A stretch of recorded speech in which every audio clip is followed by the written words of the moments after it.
Guys এয়া হৈছে আমাৰ ঘৰৰ বিন। এতিয়া দেখাব বলক আমাৰ শাকনি বাৰীখন।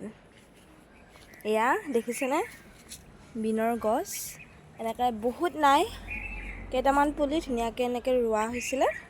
তাৰপাছত এয়া পালেং শাকবিলাকতো ফুলিয়েই গ'ল, আমি বহুত খালোঁ পালেং শাক, এতিয়া আৰু একদম খাব মন নোযোৱা হৈছে। তাৰপাছত এয়া হৈছে ধনিয়াবিলাকো পূৰা ফুলি গৈছে। আৰু মোৰ চবতছে ভাল লগা বস্তুটো হৈছে এইটো ব্ৰকলি।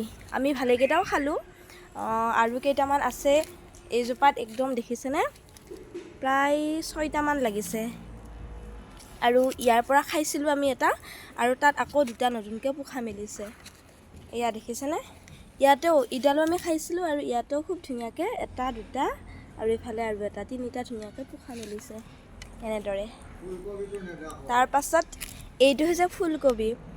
ফুলকবিও আমি খালোঁ দুটা তিনিটামান, কিন্তু ফুলকবিবিলাক ইমান ভাল হোৱা নাই। এইটো ভাল হৈছে, ধুনীয়া হৈছে, আৰু কেইদিনমান পিছত ধুনীয়াকৈ খাব পৰা হ'ব। এয়া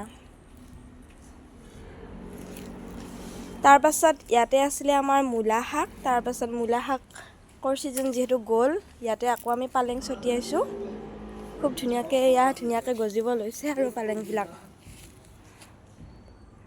এয়া বেঙেনাৰ পুলি অকণমানি হৈ আছে। এয়া বেঙেনাৰ পুলি অকণমানি হৈ আছে। তাৰপাছত এই শাককেইডাল মোৰ বহুত বেছি ভাল লাগে। এইখিনি আমি ৰোৱা নাই, এই শাকখিনি নিজে নিজে ইয়াতে গাজিছে ধুনীয়াকৈ। এই জিলমিল বালি ভটুৱা বুলি আমি যিটো কওঁ, এই শাকটো ধুনীয়াকৈ হৈছে কেইজোপামান। এইখিনি নিজে নিজেই হৈছে।